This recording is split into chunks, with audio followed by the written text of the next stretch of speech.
Showroom वाले बोल रहे थे कि आसमान में देखो। मैंने ऊपर देखा तो कुछ समझ नहीं आया, कुछ भी तो नहीं दिख रहा था। लेकिन तभी ओ भाई साहब, शोरूम वालों ने ट्रैक्टर भेजा सीधा आसमान में, हेलीकॉप्टर में टांग कर। हाँ तो गाइस, आज दिन की शुरुआत कुछ अलग ही अंदाज में हुई। जैसे ही सुबह उठा, अपनी थार स्टार्ट की और तभी शोरूम वालों का फोन आया कि आपने जो स्वराज ट्रैक्टर ऑर्डर किया था उसकी आज डिलीवरी है, तो फटाफट शोरूम पहुंचो और अपना ब्रांड न्यू ट्रैक्टर ले जाओ। ये सुनकर काफी ज्यादा खुश हो गया, क्योंकि आज अपना खुद का स्वराज ट्रैक्टर मिलने वाला था। फिर क्या था, मैंने तुरंत थार निकाली और सिटी की तरफ चल पड़ा। मेरे गांव से सिटी लगभग 20 किलोमीटर दूर है, तो सफर थोड़ा लंबा था, लेकिन दिल में खुशी इतनी थी कि रास्ता पता ही नहीं चला। रास्ते में मौसम भी बहुत जबरदस्त था। हल्की ठंडी हवा चल रही थी, आसमान थोड़ा साफ और हल्के बादल ऊपर तैर रहे थे। मैं सोच रहा था कि जब ये ट्रैक्टर घर आएगा तो गांव वालों की नजरें सीधी इस पर ही टिक जाएंगी।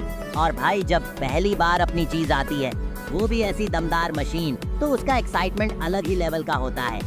मैं गाने सुनते सुनते फुल स्पीड में थार भगाता जा रहा था और मन ही मन ट्रैक्टर के कलर और लुक की इमेजिनेशन कर रहा था। जैसे जैसे सिटी पास आती गई, एक्साइटमेंट और बढ़ती गई। फाइनली मैं शोरूम पहुंचा और दूर से ही देखा, ओ भाई साहब, अपना स्वराज ट्रैक्टर खड़ा था, एकदम शाइन कर रहा था। उसके पास ही महिंद्रा अर्जुन और न्यू हॉलैंड के ट्रैक्टर भी थे, लेकिन अपने ट्रैक्टर की बात ही अलग थी। उसकी बॉडी, उसका रंग और ऊपर से नया मॉडल, ऐसा लग रहा था जैसे ट्रैक्टर नहीं, कोई किंग आ खड़ा हुआ हो। मैंने थार को साइड में पार्क किया और सीधा ट्रैक्टर के पास गया। जैसे ही मैं ट्रैक्टर के पास पहुंचा, तभी अपने रोहित भाई बुलेट पर आते हुए दिखे। वो भी ट्रैक्टर को देखकर बोले कि इसे तो हम खतरनाक तरीके से मॉडिफाई करवाएंगे। उनकी आंखों में एक अलग ही चमक थी और बोले, भाई मॉडिफिकेशन ऐसा होना चाहिए कि पूरा गांव देखे और बोले, वाह क्या ट्रैक्टर है। फिर रोहित भाई पास के ही एक ट्रक मालिक के गोदाम पर गए, जो एक जगह से दूसरी जगह गाड़ियां ट्रांसपोर्ट करने का काम करते हैं। उन्होंने ट्रक वाले से बात की और ट्रक वाला तुरंत तैयार हो गया। फिर ट्रक को शोरूम के पास एक छोटे से टिले पर लाकर खड़ा किया ताकि ट्रैक्टर आसानी से चढ़ाया जा सके। मैंने बड़ी सावधानी से ट्रैक्टर को शोरूम से निकाला और धीरे धीरे चलाकर ट्रक के पास पहुंचा। वहां से हमने ट्रैक्टर को ट्रक में लोड कर दिया और भैया निकल पड़े मॉडिफिकेशन शॉप की तरफ। ट्रक जाते ही मैं भी थार लेकर निकल पड़ा कुछ और जरूरी कामों के लिए। रास्ते में सोचा क्यों ना ट्रैक्टर के लिए एक खास सा नाम रख दूं, कुछ ऐसा जो पूरे गांव में फेमस हो जाए। थोड़ी देर बाद मैं भी मॉड शॉप पहुंच गया,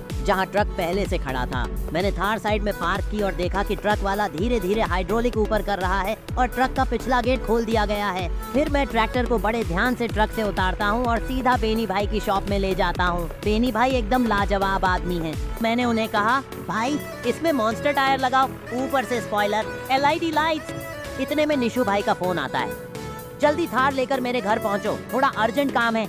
तो मैं फौरन थार लेकर निकल गया। रास्ते में बारिश की हल्की बूंदें भी पड़ने लगी थीं और थार के वाइपर मस्त चल रहे थे। काफी लंबा रास्ता तय करके जब उनके घर पहुंचा तो उन्होंने थार ले ली और अपना काम करने चले गए। करीब 1 घंटे बाद जब निशु भाई लौटे तो मैं वापस निकलने ही वाला था कि तभी शोरूम से फोन आया, सर आपका ट्रैक्टर मॉडिफाई हो चुका है और अब सीधे आपके घर भेजा जा रहा है, वो भी एक स्पेशल अंदाज में। मैं सोच में पड़ गया कि अब क्या नया करने वाले हैं ये शोरूम वाले। तभी आसमान से कुछ आवाज आने लगी।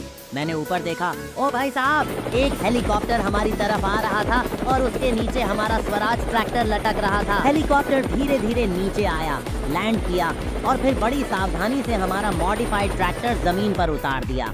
मैं दौड़कर ट्रैक्टर के पास गया, देखा तो उसमें सब कुछ परफेक्ट था। मॉन्स्टर टायर्स, खतरनाक हेडलाइट्स और सीट पर खुद मेरा नाम लिखा हुआ। आज के लिए इतना ही, मिलते हैं नेक्स्ट पार्ट में। तब तक के लिए वीडियो को लाइक और चैनल को सब्सक्राइब कर दीजिए। मिलते हैं अगले वीडियो में, बाय बाय।